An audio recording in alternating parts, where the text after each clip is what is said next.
يا رب تكونوا بخير. النهارده ان شاء الله هنعمل مع بعض مخبوزات محشيه جبنه وفلفل اخضر. طريقه تشكيل جميله جدا، وطريقه العجينه ان شاء الله تكون مضمونه جدا 100%. الفطاير ديت او المخبوزات دي تنفع معانا فطار وعشاء. شوفي معايا الفيديو للاخر عشان خاطر تعرفي ازاي تشكليها بالشكل الجميل اللي انت شايفاه قدامك ده. شايفين عامله ازاي؟ طبعا من مستويه وظهرها كمان عامل ازاي. يلا بس قبل ما نبدا الفيديو يا ريت دي قناتي تشتركوا فيها ولايك وشير لو عجبكم الفيديو. يلا نبدا. بسم الله الرحمن الرحيم. اول حاجه معانا المكونات بتاعتنا عباره عن كوبايتين حليب دافي، وكمان معانا الدقيق 3 كوبايات ونص او 4 كوبايات دقيق، واتنين معلقتين حليب بودر، ونص معلقه خل وملح وسكر وزيت. كل المكونات دي معانا الاول خالص. وطبعا الخميره هنحط كوبايتين الحليب الدافي ومعاهم معلقه سكر، معلقه كبيره او معلقتين صغيرين، ونحط كيس الخميره بتاعنا، ونبدا بقى ايه نمكسهم كده مع بعض.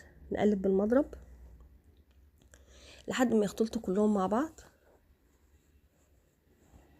اللي هو اللبن والسكر والخميره. هنقلب كده بالشكل ده.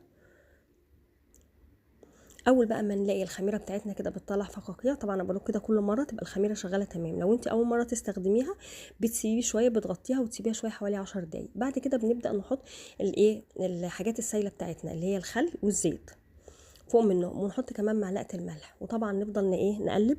وبعدين نحط الحليب البودره بتاعنا ونقلب برضو. وبعد كده نبدا نحط الدقيق بتاعنا زي ما قلت لكم من 3 كوبايات ونص ل 4 كوبايات، حوالي نص كيلو او ازيد من نص كيلو بشويه. ونبدا بقى نعجن في العجينه بتاعتنا. انا عجنتها شويه في البوله، وبعد كده طلعتها عجنتها على الرخامه. بتاخد حوالي 10 دقايق عجن. وزي ما قلنا قبل كده ان من اساسيات ان العجينه تطلع مظبوطه وتمام معانا انها تاخد حقها في العجن. زي ما قلت لك كده حوالي 10 دقايق عجن. طبعا انا بحط حليب وحليب بودر معايا عشان خاطر اعزز الطعم، لاني بستخدم دقيق جميع الاستخدامات. لو انت بتستخدمي دقيق مخبوزات بس بتحطي عادي الميه دافيه والخميره، وما بتبقيش عايزه بقى غير الملح والسكر مع الدقيق.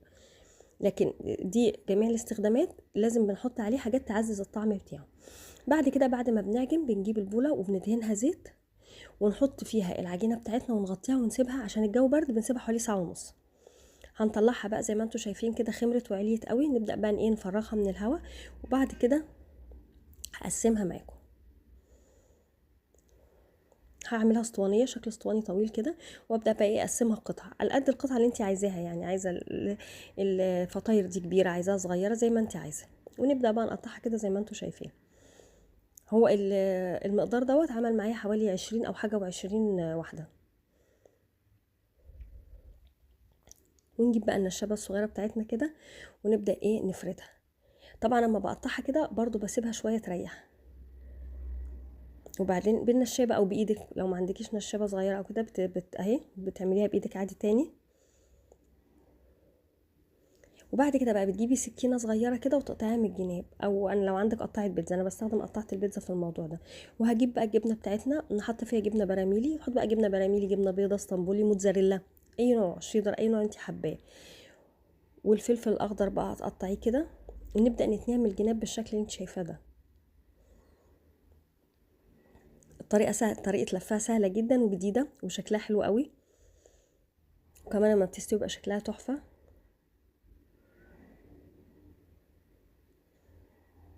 انا اعمل معاكم كذا واحده عشان تشوفوا الطريقه اهي. نفتحها من الجناب ونحط الجبنه والفلفل ونبدا نقفلها تمام كده. ان شاء الله اوعدك لو تابعتي القناه معايا هتبقي استاذه في جميع انواع المخبوزات باذن الله. اتبعي بس الطرق اللي انا بقولها بالظبط، وهتطلعي مخبوزات رائعه فظيعه.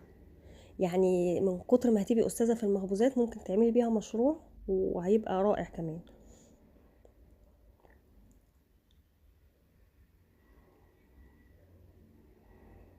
طبعا زي ما قلت لكم قبل كده اساس المخبوزات بالنسبه للعجينه طبعا بعد الدقيق والخميره والسكر، معلقتين السكر ومعلقه الملح والميه الدافيه، دي الاساس. لكن احنا بقى بنبدا مثلا نحط مره زبادي، نحط بضايه، نحط حليب او حليب بودر، ده لتعزيز الطعم بس. وزي ما قلت لك عشان انا بستخدم دي جميع الاستخدامات.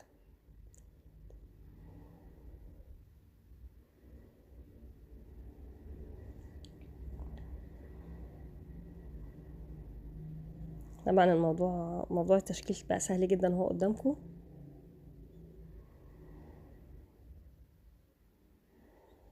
يعني المخبوزات دي بقت تتباع في الافران باسعار خرافيه، لكن هي طبعا في البيت مهما كلفتيها مش هتكلف طبعا نص سعر الفرن.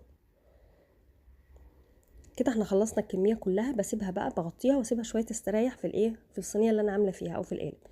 وبعد كده لو عندك صفار بيضه، انا عشان ما كانش عندي بيض عملت باللبن، بتحطيها بتدهنيها صفار بيض، تجيبي صفار البيضه وتحطي عليها شويه خل وتدهنيها. لكن انا ما كانش عندي بيض، ممكن تحطي عادي جدا حليب وتحطي عليه معلقه زيت وتدهنيها. انا ما كانش عندي بيض فعملتها بالحليب، وهتشوفوا لونها هيبقى عامل ازاي بعد ما تطلع من الفرن، يعني مش بالضروري ان يكون بيض.